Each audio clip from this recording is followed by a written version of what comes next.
ಅಯ್ಯೋ ಸಾಲ ಆಗೋಯ್ತು, ಅಯ್ಯೋ ಸಾಲ ಆಗೋಯ್ತು, ಅಯ್ಯೋ ನನ್ ಸಾಲ ತೀರಿಸ್ಬೇಕು, ನನ್ ಸಾಲ ತೀರಿಸ್ಬೇಕು ಅಂತ ಯೂನಿವರ್ಸ್ಗೆ ನೀವ್ ಯಾಕೆ ಆ ಸಾಲ ಅನ್ನೋ ವರ್ಡ್ ನ ಅಫರ್ಮೇಶನ್ ಕೊಡ್ತಾ ಇದ್ದೀರಾ? ಸಾಲ ತಗೊಳ್ಳೋದು ದಾರಿದ್ರ್ಯ ಅಲ್ಲ, ಸಾಲ ತೀರ್ಸಕ್ ಆಗ್ದಲೇ ಇರೋದು ದಾರಿದ್ರ್ಯ. ಅಂದ್ರೆ ಅತಿ ಬೇಗ ಸಾಲ ತೀರಿಸ್ಬೇಕು ಅಂತ ಹೇಳಿದ್ರೆ ನಮ್ಮ ಪ್ರಾಕ್ಟೀಸ್ ಯಾವ ತರ ಇರ್ಬೇಕು ಅಂತ? ಸಾಲ ತೀರ್ಸೋದ್ರಲ್ಲಿ ಸೋತಿರ್ಬೋದು, ನೀವೇನ್ ಸತ್ತೋಗಿಲ್ಲ ಅಲ್ಲ. ಸಾಲ ತೀರ್ಸೋದ್ರಲ್ಲಿ ನೀವು ಸೋತಿದ್ದೀರಿ, ಆ ಸೋಲನ್ನ ಒಪ್ಕೊಡಿ. ಈ ಸಾಲದ ವಿಷಯಕ್ಕೆ ಆತ್ಮಹತ್ಯೆಗಳನ್ನ ಮಾಡ್ಕೊಳ್ಳೋದು, ಮಾನ ಅವಮಾನಗಳಿಗೆ ಹಂಚಿಕೊಂಡು ಜೀವ ಹಾನಿ ಮಾಡ್ಕೋಬೇಡಿ. ಸಾಲದ ಸಮಸ್ಯೆಯಲ್ಲಿ ಒದ್ದಾಡ್ತಾ ಇರೋರಿಗೆ ಮತ್ತೆ ಎಲ್ಲ ಸಮಸ್ಯೆಗಳಿಗೂ ಸೇರಿ ಒಂದು ಯಂತ್ರ, ಧನಲಕ್ಷ್ಮಿ ಯಂತ್ರವನ್ನ ನಾವು ಮಾಡಿದ್ದೀವಿ.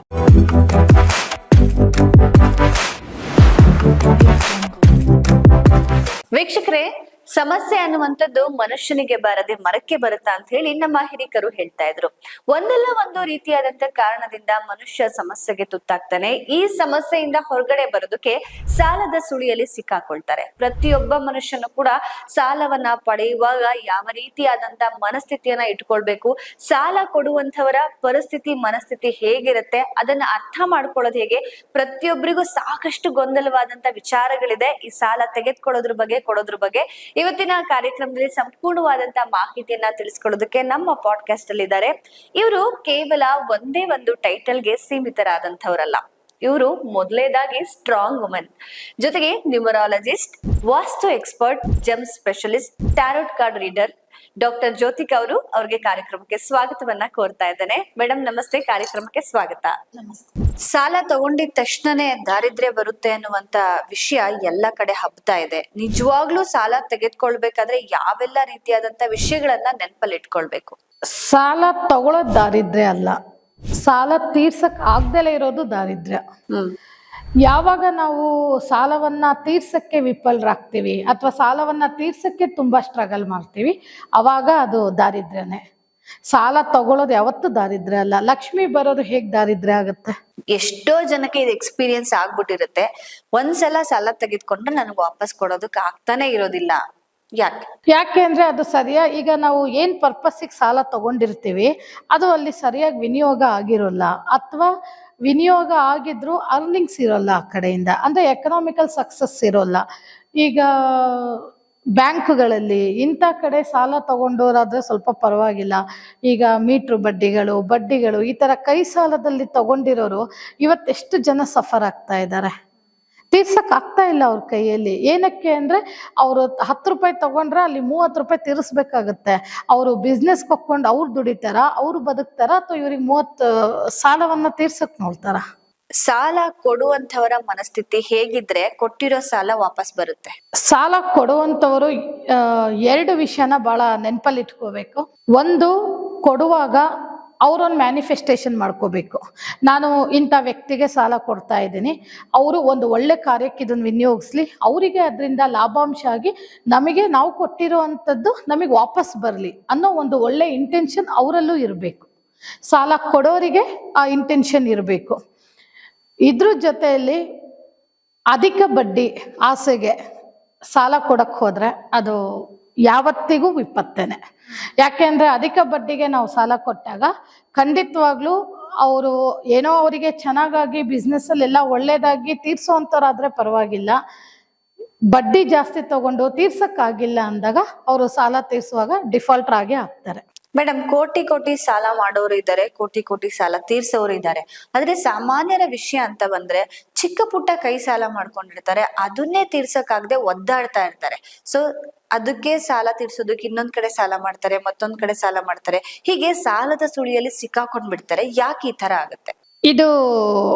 ಇದೊಂದು ಯೂನಿವರ್ಸಲ್ ಪ್ರಾಬ್ಲಮ್. ಈ ದೊಡ್ಡವರು ಅಂತಲ್ಲ, ಈಗ ಎಲ್ಲರ ಜೀವನದಲ್ಲೂ ನಮ್ಮ ವೀಕ್ಷಕರು ಎಲ್ಲರ ಜೀವನದಲ್ಲೂ ಸಾಲ ಅನ್ನೋದು ಒಂದು ಚಕ್ರವ್ಯೂಹ. ಎಲ್ಲರೂ ಅದ್ರಲ್ಲಿ ಒಂದಲ್ಲ ಒಂದು ರೀತಿಯಲ್ಲಿ ನಾವು ಸಿಗಾಕೊಂಡೇ ಇರ್ತೀವಿ. ಅದರಿಂದ ಹೊರಗೆ ಬರಬೇಕು. ಈಗ ಏನಪ್ಪಾ ಅಂತಂದ್ರೆ, ಈಗ ನೀವೊಂದು ಒಳ್ಳೆ ಪ್ರಶ್ನೆ ಕೇಳಿದ್ರಿ. ಈಗ 10 ರೂಪಾಯಿ 100 ರೂಪಾಯಿ, ಈಗ ಯಾಕೆ ಸಾಲ ಗುಡ್ಡದ ಹಾಗೆ ಬೆಳೆಯುತ್ತೆ? 10 ರೂಪಾಯಿ ಸಾಲ ಮಾಡಿರ್ತೀವಿ, ಅದನ್ನ ತೀರ್ಸೋದಕ್ಕೆ ಇನ್ನೊಬ್ನ ಹತ್ರ ಹೋಗಿ 50 ರೂಪಾಯಿ ಸಾಲ ಮಾಡ್ತೀವಿ. ಆ 50 ರೂಪಾಯಿನ ತೀರಿಸ್ಲಿಕ್ಕೆ ಮತ್ತೊಬ್ನ ಹತ್ರ 500 ರೂಪಾಯಿ ಸಾಲ ಮಾಡ್ತೀವಿ. ಆ 500 ರೂಪಾಯಿ ತೀರಿಸ್ಲಿಕ್ಕೆ ಇನ್ನೊಬ್ರ ಹತ್ರ 5,000 ಸಾಲ ಮಾಡ್ತೀವಿ. ಅದೇನಾಗತ್ತೆ, 10 ರೂಪಾಯಿ ಇದ್ದಿದ್ ಮೊತ್ತ 1 ಕೋಟಿಗೆ ಹೋಗಿ ಬೆಳೆಯುತ್ತೆ. ಏನಕ್ಕೆ? ಒಬ್ಬರಿಂದ ಒಬ್ರಿಗೆ ನಾವು ತೀರಿಸ್ತಾ ಅದನ್ನೇ ಮಾಡ್ತಾ ಹೋಗ್ತೀವಿ. ಅದು ದೊಡ್ಡ ತಪ್ಪಲ್ವಾ ಅದು? ಈಗ ಒಬ್ರಿಗೆ ಕೊಡಬೇಕು ಅಂತ ಬೆಂಕಿಯಿಂದ ಬಾಂಡ್ಲಿಗೆ ಬಿದ್ದಂಗೆ. ಅಂದ್ರೆ ನೀವು ಇಲ್ಲಿ ಬೆಂಕಿಯಿಂದ ತಪ್ಪಿಸ್ಕೊಂಡು ಬಾಂಡ್ಲಿ ಮೇಲೆ ಬಿದ್ದಂಗದು. ತುಂಬಾ ಜನಕ್ಕೆ ಗೊತ್ತಿಲ್ಲ ಈ ಸಾಲ ತೆಗೆದುಕೊಂಡ್ರೆ ಯಾವ ತರ ತೊಂದ್ರೆ ನಾವು ಅನುಭವಿಸ್ತೀವಿ ಅಂತ ಹೇಳಿ. ಎಸ್ಪೆಷಲಿ ಮನಃಶಾಂತಿ ವಿಷಯ ಅಂತ ಬಂದ್ಮೇಲೆ ಕಂಪ್ಲೀಟ್ ಆಗಿ ಹಾಳಾಗ್ಬಿಡುತ್ತೆ. ಖಂಡಿತವಾಗ್ಲು. ಯಾಕೆಂದ್ರೆ ಒಂದು ಕಡೆ ಸಾಲ ತಗೊಂಡಾಗ ಸ್ವಲ್ಪ ಖುಷಿ ಇರುತ್ತೆ. ಯಾಕೆಂದ್ರೆ ಕೇಳಿದ ತಕ್ಷಣ ನಮಗೆ ದುಡ್ಡು ಸಿಕ್ಬಿಟ್ಟಿರುತ್ತೆ. ಅದು ಯಾವುದೋ ರೀತಿಯಿಂದ ನಮಗೆ ದುಡ್ಡು ಸಿಕ್ಬಿಟ್ಟಿರುತ್ತೆ. ಆ ಸಾಲ ಖರ್ಚು ಮಾಡುವಾಗ್ಲೂ ನಮಗೆ ಖುಷಿನೇ ಇರುತ್ತೆ. ಯಾವಾಗ ನಾವು ಆ ಸಾಲವನ್ನ ಮರುಪಾವತಿ ಹೇಳ್ದಾಗ ಕೊಡಕ್ಕಾಗಲ್ಲ, ಆವಾಗ ಟೆನ್ಷನ್ ಶುರುವಾಗತ್ತೆ, ಆರೋಗ್ಯ ಸಮಸ್ಯೆ ಶುರುವಾಗತ್ತೆ, ಅದ್ರ ಜೊತೆಗೆ ಮಾನ ಅವಮಾನಗಳು ಸುರಿಮಳೆನೇ ಶುರುವಾಗತ್ತೆ. ಜೊತೆಲಿ ಊಟ ಮಾಡ್ತಿದ್ದ ಮಿತ್ರರು ಬೆನ್ನಿಗೆ ಚೂರಿ ಹಾಕೋ ಶತ್ರುಗಳಾಗ್ತಾರೆ. ಇವತ್ತಿನ ದಿವಸ ನಡೀತಾ ಇರೋದೇ ಹಾಗೆ ಅಲ್ವಾ? ನಾನು ಇದೊಂದು ಒಳ್ಳೆ ವಿಚಾರ ತಗೊಂಡ್ರೆ, ನನಗೆ ನನ್ನ ಕಚೇರಿಗೆ ನಂದ 2 ವಿಡಿಯೋಸ್ ಆದಾಗ ಸಾಕಷ್ಟು ಕರೆಗಳು ಬಂತು. ಕರ್ನಾಟಕದಿಂದ ಸಾಕಷ್ಟು ಜನ ಕರೆಗಳು ಮಾಡಿದ್ರು. 90% ಆಫ್ ಜನ ನನಗೆ ಫೋನ್ ಮಾಡಿರೋರೆಲ್ಲ ಸಾಲದ ಸಮಸ್ಯೆಯಲ್ಲಿ ಬಳಲ್ತಾ ಇರೋರೇನೆ. ನಿಜವಾಗ್ಲೂ ಇವತ್ತು ಇದು ಒಂದು ಅದ್ಭುತವಾದ ಸಂಚಿಕೆ ಅಂತಾನೆ ಹೇಳ್ತೀನಿ. ಯಾಕೆಂದ್ರೆ ಇದರಲ್ಲಿ ಎಂತೆಂಥ ದೊಡ್ಡ ದೊಡ್ಡ ಪ್ರಭಾವಿ ವ್ಯಕ್ತಿಗಳಿಂದ ಹಿಡಿದು ಚಿಕ್ಕವ್ರು ಕೂಡ ಸಿಗಾಕೊಂಡಿರ್ತಾರೆ. ಇದು ಒಂದು ಯೂನಿವರ್ಸಲ್ ಪ್ರಾಬ್ಲಮ್ ಅಷ್ಟೇ. ಯಾಕೆ ನಮ್ಮ ದೇಶನೇ ಸಾಲದಲ್ಲಿ ನಡೀತಾ ಇದೆ. ವರ್ಲ್ಡ್ ಬ್ಯಾಂಕಿಂದ ಸಾಲ ತಗೊಂಡೇ ನಮ್ಮ ದೇಶ ನಡೀತಾ ಇರೋದು. ಇಡೀ ದೇಶನೇ ಸಾಲದಲ್ಲಿ ಮುಳುಗಿದೆ. ಮತ್ತೆ ಇದಕ್ಕೆ ಸೊಲ್ಯೂಷನ್ಸ್ ಅಂತ ಬಂದಾಗ ನಿಜವಾಗ್ಲೂ ಸಾಲ ಮಾಡಬಾರ್ದು ಅಂತ ತುಂಬಾ ಜನ ಅನ್ಕೊಂಡಿರ್ತಾರೆ. ಬಟ್ ಪರಿಸ್ಥಿತಿ ಹಾಗೆ ಮಾಡೋದಕ್ ಬಿಡೋದೇ ಇಲ್ಲ. ಸಾಲಕ್ಕೆ ಮಾಡ್ಲೇಬೇಕು ಅನ್ನುವಂತ ಒಂದು ಕೆಟ್ಟ ಪರಿಸ್ಥಿತಿ ಎದುರಾದಾಗ ಏನ್ ಮಾಡ್ಬೇಕು? ಸಾಧ್ಯ ಆಗಲ್ಲ ಅದು. ಕೆಲವು ಬಾರಿ ನಾವು ಅನ್ಕೋತೀವಿ ಹೌದು ಸಾಲ ಇಲ್ದಲೇನೆ ಇರ್ಬೇಕು ಅಂತ ನಾವು ಅನ್ಕೋತೀವಿ. ಆದ್ರೆ ಅದು ಎಷ್ಟೋ ಬಾರಿ ಅದು ಅಸಾಧ್ಯ ಆಗ್ಬಿಡುತ್ತೆ. ಕೆಲವರು ಸಾಲ ಎಲ್ಲ ತೀರಿಸ್ಕೊಂಡು ನೆಮ್ಮದಿಯಾಗಿರೋರು ಇದ್ದಾರೆ. ಬಟ್ ಇದೇ ಸುಳಿಯಲ್ಲಿ ಒದ್ದಾಡ್ತಾ ಅದರಿಂದ ಮುಕ್ತಿ ಇಲ್ದನೆ ಒಂದು ಹೆಲ್ತ್ ಹಾಳು ಮಾಡ್ಕೋತಾ ಇದ್ದಾರೆ. ಇನ್ನೊಂದು ಅವ್ರು ಹಾಕೋ ಶಾಪಗಳಿಗೆ ಇವರಿಗೆ ನೆಗೆಟಿವ್ಸ್ ಆಗುತ್ತೆ. ಅದ್ರ ಜೊತೆಗೆ ಕಾನೂನು ಕಟ್ಲೆ ಅಂತ ಅದು ಒಂದ್ ರೀತಿ ಹಿಂಸೆ ಆಗ್ತಾ ಇರುತ್ತೆ. ಸಾಕಷ್ಟು ಸಾಲ ತೀರ್ಸೋದು ಅಲ್ಲಿ ಸಾಲ ತೀರ್ಸೋ ಯೋಚನೆನೇ ಬರಲ್ಲ. ಸಮಸ್ಯೆ ಮೇಲೆ ಅವರು ಓಡಾಡ್ತಿರ್ತಾರೆ, ಬರೀ ಸಾಲದ ಸಮಸ್ಯೆ. ಆಮೇಲೆ ಈ ಜನರಲ್ಲಿ ಒಂದು ದೊಡ್ಡ ಮಟ್ಟದ ತಪ್ಪೇನ್ ಮಾಡ್ತಾರೆ ಅಂದ್ರೆ, ಈಗ ನಿಮ್ ಕೆಪಾಸಿಟಿ ಗೊತ್ತಿದ್ದೆ ನೀವು ಸಾಲ ಮಾಡಿದೀರಾ. ಸಾಲ ಮಾಡಿದ್ಮೇಲೆ ಅಯ್ಯೋ ನಾನು ಸಾಲ ತೀರಿಸ್ಬೇಕು ಅಂತ ಯೂನಿವರ್ಸ್ಗೆ ನೀವು ಯಾಕೆ ಆ ಸಾಲ ಅನ್ನೋ ವರ್ಡ್ನ ಅಫರ್ಮೇಶನ್ ಕೊಡ್ತಾ ಇದ್ದೀರಾ? ಹೇಳ್ಬೇಡಿ ಅದನ್ನ. ನೀವು ಸಾಲ ತಗೊಂಡ ದಿವಸನೇ ನೀವೊಂದು ನಿರ್ಧಾರಕ್ಕೆ ಬರಬೇಕು. ನಾನು ಈ ಸಾಲವನ್ನ 1 ವರ್ಷದೊಳಗಡೆ ಇವ್ರಿಗೆ ಏನು ಹೇಳಿದ್ದೀನೋ ಅದ್ರ ಪ್ರಕಾರ ನಾನು ತೀರಿಸ್ಕೊಂಡು ಹೋಗ್ತೀನಿ. ಆ ಮ್ಯಾನಿಫೆಸ್ಟೇಷನ್ ನಿಮ್ಮಲ್ಲಿ ಇರಬೇಕೇ ವಿನಃ ಅಯ್ಯೋ ಸಾಲ ಆಗೋಯ್ತು ಇದು ಮಾಡ್ತಾ ಇರೋ ದೊಡ್ಡ ತಪ್ಪು.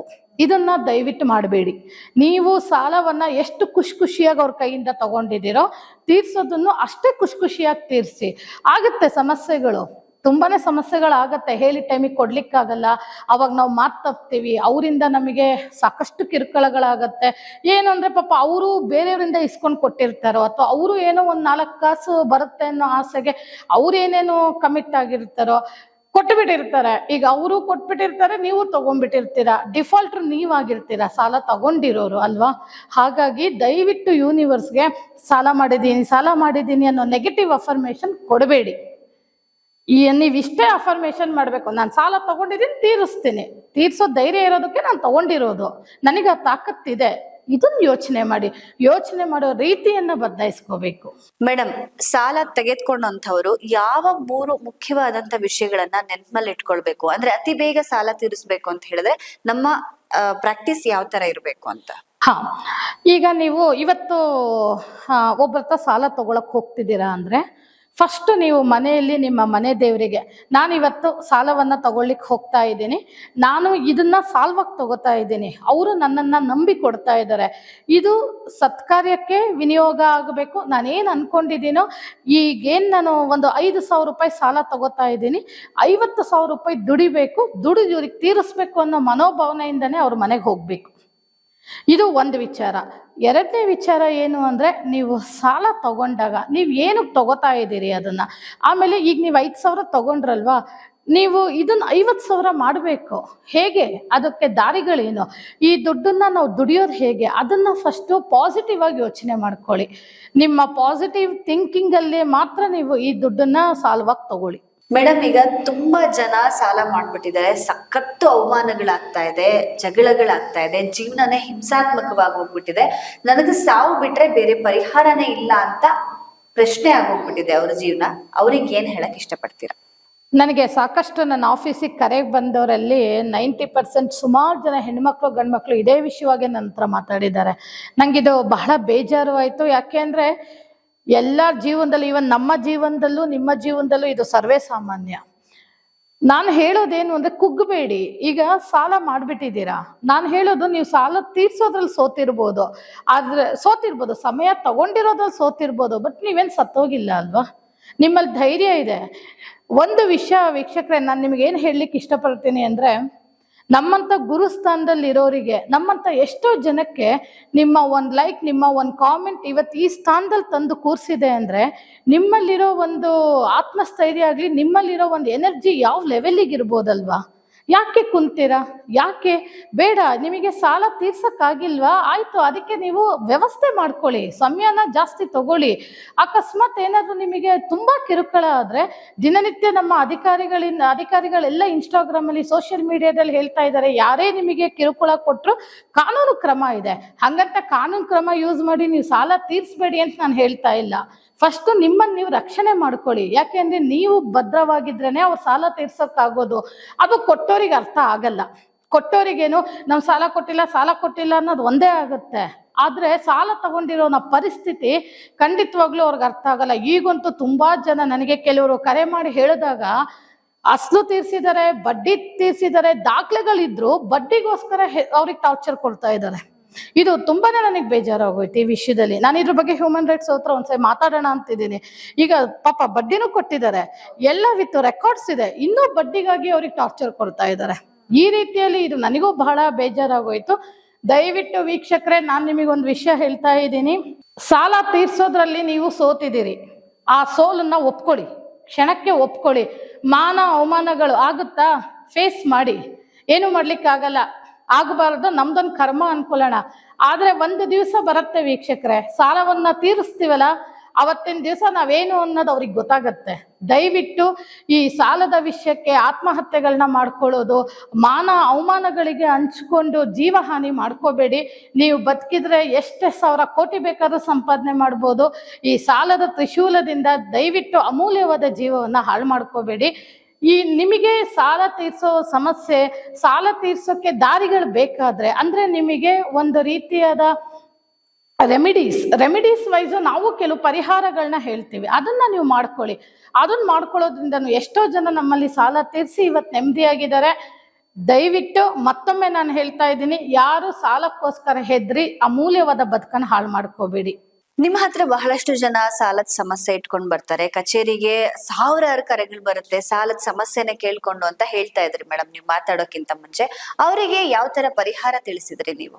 ಪರಿಹಾರ ಏನು ಅಂತ ಅಂದ್ರೆ, ನಮ್ಮ ಹತ್ರ ಏನು ಪರಿಹಾರ ಅಂದ್ರೆ, first of all one thing ನಾನು ಏನ್ ಹೇಳೋದು ಅಂದ್ರೆ, ನಿಮ್ಮ ಥಿಂಕಿಂಗ್ ಚೇಂಜ್ ಆಗ್ಬೇಕು ಅನ್ನೋ ವಿಚಾರ. ನಿಮ್ಮ ಥಿಂಕಿಂಗ್ ಹೇಗಿರ್ಬೇಕು ಅಂದ್ರೆ ಪಾಸಿಟಿವ್. ಎಸ್, ನಾನು ಸಾಲವನ್ನ ತೀರಿಸ್ತೀನಿ ಅನ್ನೋ ಕಾನ್ಫಿಡೆಂಟ್ ಇರಬೇಕು. ಜೊತೆಯಲ್ಲಿ ನಾವು ಈ ಸಾಲದ ಸಮಸ್ಯೆಯಲ್ಲಿ ಒದ್ದಾಡ್ತಾ ಇರೋರಿಗೆ ಮತ್ತೆ ಎಲ್ಲ ಸಮಸ್ಯೆಗಳಿಗೂ ಸೇರಿ ಒಂದು ಯಂತ್ರ, ಧನಲಕ್ಷ್ಮಿ ಯಂತ್ರವನ್ನ ನಾವು ಮಾಡಿದ್ದೀವಿ. ಹೇಗೆ ಅಂದ್ರೆ, ಈ ಧನಲಕ್ಷ್ಮಿ ಯಂತ್ರ ಅಷ್ಟಲಕ್ಷ್ಮಿ ಸಮೇತ ನಿರ್ಮಿತವಾದ ಈ ಯಂತ್ರದಲ್ಲಿ ನಿಮಗೆ ಸಂಪೂರ್ಣವಾಗಿ ಒಂದು ಶಕ್ತಿಯನ್ನ ತುಂಬಿ ಮಾಡಿರ್ತೀವಿ. ಈ ಧನಲಕ್ಷ್ಮಿ ಯಂತ್ರವನ್ನ ಮನೆಯಲ್ಲಿ ತಗೊಂಡು ಪೂಜೆ ಮಾಡೋದ್ರಿಂದ ನಿಮಗೆ ಸಾಲ ಬಾಧೆ ನಿವಾರಣೆ, ಹಾಗೆ ನಿಮ್ದು ಏನೇ ಆರೋಗ್ಯದ ಸಮಸ್ಯೆ ಆಗಿರ್ಬೋದು, ಸರ್ವ ಸಮಸ್ಯೆಗಳಿಗೂ, ಅದರಲ್ಲೂ ಎಸ್ಪೆಷಲಿ ಫೈನಾನ್ಷಿಯಲಿ ಯಾರ್ಯಾರು ಸ್ಟ್ರಕ್ ಆಗಿದ್ದೀರಾ, ಯಾರ್ಯಾರಿಗೆ ದುಡ್ಡು ಬರಬೇಕು, ಮತ್ತು ಯಾರ್ಯಾರು ಸಾಲದ ಬಾಧೆಯಲ್ಲಿ ಒದ್ದಾಡ್ತಾ ಇದ್ದೀರಿ, ಎನಿ ಫೈನಾನ್ಷಿಯಲ್ ಪ್ರಾಬ್ಲಮ್ಗೆ ಈ ಧನಲಕ್ಷ್ಮಿ ಯಂತ್ರ ಖಂಡಿತವಾಗ್ಲೂ ನಿಮ್ಮ ಮನೆಗೆ ಬಂದ 90 ದಿವಸಗಳಲ್ಲಿ ನಿಮಗೆ ಒಂದು ರಿಸಲ್ಟ್ನ ಕೊಡಕ್ಕೆ ಶುರು ಮಾಡುತ್ತೆ. ಈ ಧನಲಕ್ಷ್ಮಿ ಯಂತ್ರವನ್ನ ತಗೊಳ್ಳಿ, ಖಂಡಿತವಾಗ್ಲೂ ನೀವು ಜೀವನದಲ್ಲಿ ಒಂದು ದೊಡ್ಡ ಮಟ್ಟದ ಪ್ರಗತಿಯನ್ನ ಸಾಧಿಸ್ತೀರಾ. ಇದ್ರ ಜೊತೆಗೆ ಸಾಲದ ಸುಳಿಯಿಂದ ಖಂಡಿತವಾಗ್ಲೂ ಹೊರಗೆ ಬರ್ತೀರಾ. ಧನಲಕ್ಷ್ಮಿ ಯಂತ್ರದಿಂದ ನಿಮಗೆ ಆಗೋ ಒಂದು ದೊಡ್ಡ ಮಟ್ಟದ ಪ್ರಯೋಜನ ಏನಂದ್ರೆ, ನಿಮಗೆ ಸಾಕಷ್ಟು ಅವಕಾಶಗಳು ಓಪನ್ ಆಗ್ತಾ ಹೋಗುತ್ತೆ. ಅಂದ್ರೆ ಈಗ ನಿಮಗೆ ನಿಮ್ಮ ಜಮೀನ್ ಸೇಲ್ ಆಗಿಲ್ವಾ, ಸೇಲ್ ಆಗ್ಬೋದು. ಅಥವಾ ನಿಮಗೆ ಯಾರಾದ್ರೂ ಸಾಲ ಕೊಟ್ಟಿರೋರು ತುಂಬಾ ಕಿರುಕುಳ ಕೊಡ್ತಾ ಇದ್ದಾರಾ, ಅವರು ನಿಮಗೆ ಸ್ವಲ್ಪ ಸಮಯ ಕೊಟ್ಬಿಟ್ಟು ನಿಮ್ಮ ಹತ್ರ ಒಂದು ಒಳ್ಳೆ ರೀತಿಯಲ್ಲಿ ಬರ್ಬೋದು. ಮತ್ತೆ ಶತ್ರುಗಳು ಮಿತ್ರರು ಆಗ್ಬೋದು. ಇದ್ರ ಜೊತೆಯಲ್ಲಿ ನಿಮ್ಮ ಮನೆಯಲ್ಲಿ ಯಾರು ದುಡಿತಾ ಇರ್ತಾರೆ ಅವ್ರಿಗೇನಾದ್ರೂ ಹಣದ ಸಮಸ್ಯೆ ಸ್ಟ್ರಕ್ ಆಗಿದ್ರೆ ಅವರಿಗೆ ಇನ್ನೂ ಪ್ರಮೋಷನ್ಸು ಜಾಬ್ಸ್ ಅಲ್ಲಿ, ಮತ್ತೆ ನಿಮಗೆ ಮನೆಯಲ್ಲಿ ವಾಸ್ತು ಸಮಸ್ಯೆ ಇದ್ರೂ ಕೂಡ ಈ ಯಂತ್ರ ತುಂಬಾನೇ ಒಳ್ಳೆ ರೀತಿಯಲ್ಲಿ ಒಂದು ಆಕ್ಟ್ ಮಾಡುತ್ತೆ. ಇದ್ರ ಜೊತೆಯಲ್ಲಿ ಇನ್ನೊಂದೇನು ಅಂತಂದ್ರೆ, ಸರ್ವ ಸಮಸ್ಯೆಗಳಿಗೂ, ಅದರಲ್ಲೂ ಎಸ್ಪೆಷಲಿ ನೀವು ಅಡವಿಟ್ಟ ಚಿನ್ನ, ನೀವೇನಾದ್ರೂ ಅಡವಿಟ್ಟ ಚಿನ್ನ ಹೋಗ್ತೀರಾ, ಬಿಡಿಸ್ಕೊತೀರಾ, ಮತ್ತೊಂದು ತಿಂಗ್ಳಿಗೆ ತಗೊಂಡೋಗಿರ್ತೀರಾ, ಈ ಸಮಸ್ಯೆಗೆ ಇದು ರಾಮಬಾಣ ಅಂತಾನೆ ಹೇಳ್ತೀನಿ. ವೀಕ್ಷಕರೇ, ನಾನೊಂದು ಹೇಳಲಿಕ್ಕೆ ಇಷ್ಟಪಡ್ತೀನಿ. ಇವತ್ತಿಂದನೇ ನೀವು ಒಂದು ಶಬ್ದ ಮಾಡ್ಕೊಳ್ಳಿ, ಮ್ಯಾಮ್ ನಾವು ನಿಮ್ಮ ವಿಡಿಯೋ ನೋಡಿದ್ದೀವಿ, ನಾವು ಇವತ್ತಿಂದ ಸಾಲ ಅಂತ ಹೇಳಿ ತಲೆ ಕೆಡಿಸ್ಕೊಳ್ಳಲ್ಲ, ಸಾಲ ತೀರಿಸ್ತೀವಿ ಒಂದೇ ವರ್ಷದಲ್ಲಿ ಅಂತ ಹೇಳೋರು ದಯವಿಟ್ಟು ನನ್ನ ಪೇಜ್ಗೆ ಕಾಮೆಂಟ್ ಮಾಡಿ, ನಮ್ಮನ್ನು ಫಾಲೋ ಮಾಡಿ. ಈ ವರ್ಷ 2026 ನಮ್ಮದೇ. ಈ ವರ್ಷ ನಾವು ಸಾಲವನ್ನ ತೀರಿಸಿ ನಾವು ಸಾಲ ಕೊಡೋ ಮಟ್ಟಕ್ಕೆ ಬೆಳಿತೀವಿ. ಈ ಒಂದು ಮ್ಯಾನಿಫೆಸ್ಟೇಷನ್ ಮಾಡ್ಕೊಳ್ಳಿ. ಈ ಒಂದು ವಿಚಾರದಿಂದ ಇವತ್ತಿಂದನೇ ಸಾಲ ಅಂತ ಕೂರ್ಬೇಡಿ, ನಾವು ಸಾಲ ತೀರಿಸ್ತೀವಿ ಅನ್ನೋ ಧೈರ್ಯದಿಂದ ಧನಲಕ್ಷ್ಮಿ ಯಂತ್ರವನ್ನ ಬುಕ್ ಮಾಡ್ಕೊಳ್ಳಿ. ಈ ಯಂತ್ರ ನಿಮಗೆ ಅಷ್ಟು ಐಶ್ವರ್ಯಗಳನ್ನು ಕೊಡುತ್ತೆ. ಮೇಡಮ್, ತುಂಬಾ ಜನ ಕೋಟಿ ಸಾಲ ತೀರ್ಸಿ ನೆಮ್ಮದಿಯಾಗಿರುವಂತವ್ರನ್ನ ಸಾಕಷ್ಟು ಜನ ನೋಡಿರ್ತೀರಾ ನಿಮ್ಮ ಲೈಫ್ ಅಲ್ಲಿ, ಅವ್ರ ಬಗ್ಗೆ ಹೇಳೋದಾದ್ರೆ? ಖಂಡಿತವಾಗ್ಲು ನಾವು ರೀಸೆಂಟ್ ಉದಾಹರಣೆ ತಗೊಳ್ಳೋದಾದ್ರೆ, ನಮ್ಮ ಕಾಫಿ ಡೇ ಸಿದ್ಧಾರ್ಥ್ ಅವ್ರದ್ದು, ಅವರ ಸಾವೇ ನಿಗೂಢ ಆಗಿ ಹೋಯಿತು. ವದಂತಿಗಳ ಪ್ರಕಾರ ಸಾಲದ ವಿಚಾರ ಬಂತು. ಅವರ ಹೆಂಡತಿ ಮಾಳವಿಕಾ ಅವರು ಎಲ್ಲ ಸಾಲವನ್ನ ತೀರಿಸಿ, ಒಬ್ಬ ನಿಜವಾಗ್ಲೂ she is the inspiration and role model ಅಂತಾನೆ ನಾನು ಹೇಳ್ತೀನಿ. ಯಾಕೆಂದ್ರೆ ಎಲ್ಲ ಪತಿಯ ಸಾಲವನ್ನ ತೀರಿಸಿ ಇವತ್ತಿಗೆ ಅವರು ಸಂಕಷ್ಟದಿಂದ ಹೊರಗೆ ಬಂದಿದ್ದಾರೆ. ಪತಿಯನ್ನು ಕಳ್ಕೊಂಡು ಒಬ್ಬ ಲೇಡಿ ಈ ಸಾಹಸ ಮಾಡಿದ್ದಾರೆ ಅಂದ್ರೆ ನಿಜವಾಗ್ಲೂ ಮಾಳವಿಕಾ ಅವರಿಗೆ ನಾನು ಈ ಮೂಲಕ ಅಭಿನಂದನೆಗಳನ್ನು ಕೂಡ ತಿಳಿಸ್ತೀನಿ. ಅಂತ ಎಕ್ಸಾಂಪಲ್ಸ್ ಇದೆಯಲ್ಲ, ನಮ್ಮ ಕಣ್ಣೆದುರಿಗೆ ನಡೆದಿರುವಂತ ಉದಾಹರಣೆಗಳು. ಏನಾಗತ್ತೆ ಅಂತಂದ್ರೆ, ಸಾಲವನ್ನ ಈಗ ಸಾಲ ನೀವು ಕೊಟ್ಬಿಟ್ಟಿದ್ದೀರಾ, ಹಂಗಂತ ಸಾಲ ಕೊಟ್ಟೋರ್ದು ತಪ್ಪು ಅಂತ ನಾವು ಹೇಳಲ್ಲ. ಇಲ್ಲಿ ಸಾಲ ಕೊಟ್ಬಿಟ್ಟಿದ್ದೀರಾ ಅಂದಾಗ, ಈಗ ಅವರಿಗೆ ತೀರ್ಸಕ್ಕಾಗಿಲ್ಲ ಅಂದಾಗ ನೀವು ಅವರಿಗೆ ಕಿರುಕುಳ ಕೊಟ್ರೆ ನಿಮ್ಮ ಸಾಲ ಬರುತ್ತಾ? ಅಥವಾ ಏನಾದ್ರೂ ಒಂದು ಕೆಲವು ಮನೋಭಾವನೆಗಳಿರುತ್ತೆ, ನಮ್ ಸಾಲ ಬರ್ಲಿಲ್ಲ ಅಂದ್ರೂ ಪರವಾಗಿಲ್ಲ, ಇವ್ರು ಮಾತ್ರ ಉದ್ಧಾರ ಆಗ್ಬಾರ್ದು, ಹಾಳಾಗಿ ಹೋಗ್ಲಿ ಅಂತ. ಈ ರೀತಿ ಎಲ್ಲ ಮಾಡಬೇಡಿ. ಯಾಕೆಂದ್ರೆ ನೀವು ಕಷ್ಟಪಟ್ಟಿರೋ ದುಡ್ಡು ಕೊಟ್ಟಿರ್ತೀರಾ ಅಲ್ವಾ, ನಿಮ್ಮ ಕಷ್ಟಪಟ್ಟಿರೋ ದುಡ್ಡು ಮತ್ತೆ ಬಂದು ನಿಮ್ ಕೈಗೆ ಸೇರ್ಬೇಕು ಅಂದ್ರೆ ಅವ್ರನ್ನ ಬೆಳೆಯೋಕೆ ಬಿಡಿ. ಅವ್ರ ಜೊತೆ ಚೆನ್ನಾಗಿರಿ. ಚೆನ್ನಾಗಿದ್ದು ಎಷ್ಟೆಷ್ಟಾಗುತ್ತೋ ಅಷ್ಟನ್ನ ಇಸ್ಕೊಂಡು, ನೀವು ಆ ಸಾಲ, ನೀವು ಕೊಟ್ಟಿರೋಂಥ ದುಡ್ಡು ನ್ಯಾಯವಾದ ದುಡ್ಡಾಗಿರುತ್ತೆ, ಆ ದುಡ್ಡು ಕೂಡ ನಿಮಗೆ ಬಂದು ಸೇರ್ಬೇಕು, ಅವರು ನೆಮ್ಮದಿಯಾಗಿರ್ಬೇಕು, ನೀವೆಲ್ಲ ಜೊತೆಯಲ್ಲಿ ಇರ್ಬೇಕು. ಈ ರೀತಿಯಾಗಿ ನೀವುಗಳು ಸಾಲ ಕೊಟ್ಟವರು ಅವರಿಗೆ ಒಂದು ಸಹಕಾರ ನೀಡಬೇಕು. ಹಾಗೆ ಸಾಲ ತಗೊಂಡವರು ಕೂಡ ನಮ್ಮ ಕಷ್ಟಕ್ಕೆ ನಾವು ತಗೊಂಡಿದೀವಿ, ಅವ್ರ ಋಣ ನಾವು ಇಟ್ಕೋಬಾರ್ದು ಅನ್ನೋ ಒಂದೇ ಒಂದು ಮ್ಯಾನಿಫೆಸ್ಟೇಷನ್. ವೀಕ್ಷಕರೇ, ನಾನು ಹೇಳಿದಂಗೆ ಇವತ್ತಿಂದನೇ ಒಂದು ಶಪಥ ಮಾಡಿ, ಈ 2026 ಒಳಗಡೆ ನೀವೆಲ್ಲರೂ ಸಾಲದ ವ್ಯೂಹದಿಂದ ಹೊರಗೆ ಬರ್ತೀರಾ. ನಿಮ್ಮನ್ನ ಸಾಲದ ಚಕ್ರವ್ಯೂಹದಿಂದ ಹೊರಗೆ ತಗೊಂಡ್ಬರಕ್ಕೆ ಡಾಕ್ಟರ್ ಜ್ಯೋತಿಕಾ ನಿಮ್ಮ ಜೊತೆ ಇದ್ದೀನಿ. ಇವತ್ತಿನ ಮನುಷ್ಯನ ಅತಿ ದೊಡ್ಡ ಸಮಸ್ಯೆ ಅಂತ ಹೇಳಿದ್ರೆ ಸಾಲ ಆಗಿತ್ತು. ಆ ಸಾಲಕ್ಕೆ ಸರಳವಾದಂತ ಪರಿಹಾರನ ಹೇಗ್ ಮಾಡ್ಕೊಳ್ಬೇಕು ಅಂತ ಹೇಳಿ ತಿಳಿಸ್ಕೊಟ್ರಿ. ಅದರಲ್ಲೂ ಧನಲಕ್ಷ್ಮಿ ಯಂತ್ರದ ಪರಿಹಾರ ಹೇಳಿದ್ರಲ್ಲ, ಅದಂತೂ ನಿಜಕ್ಕೂ ಅದ್ಭುತವಾಗಿತ್ತು. ಧನ್ಯವಾದ ಮೇಡಮ್. ಎಲ್ಲ ಸಮಸ್ಯೆಗಳಿಗೂ ಒಂದೇ ಪರಿಹಾರ ಅಲ್ಲ ಅಂತ ಹೇಳಿ ಡಾಕ್ಟರ್ ಜ್ಯೋತಿಕಾ ಅವರು ತಿಳಿಸ್ಕೊಟ್ಟಿದ್ದಾರೆ. ಸಮಸ್ಯೆಗಳ ಸಾಗರವನ್ನ ಇಟ್ಕೊಂಡು ಎಷ್ಟು ನೆಮ್ಮದಿಯಿಂದ ಸಂತೋಷವಾಗಿ ಬದುಕ್ತಿರುವಂತ ಅನೇಕ ವ್ಯಕ್ತಿಗಳನ್ನ ನಾವು ಉದಾಹರಣೆಯಾಗಿ ತೆಗೆದುಕೊಳ್ಬಹುದು. ನಿಜಕ್ಕೂ ಈ ಸಾಲದ ಸಮಸ್ಯೆ ಅನ್ನುವಂಥದ್ದು ಒಂದು ಸಮಸ್ಯೆಯೇ ಅಲ್ಲ.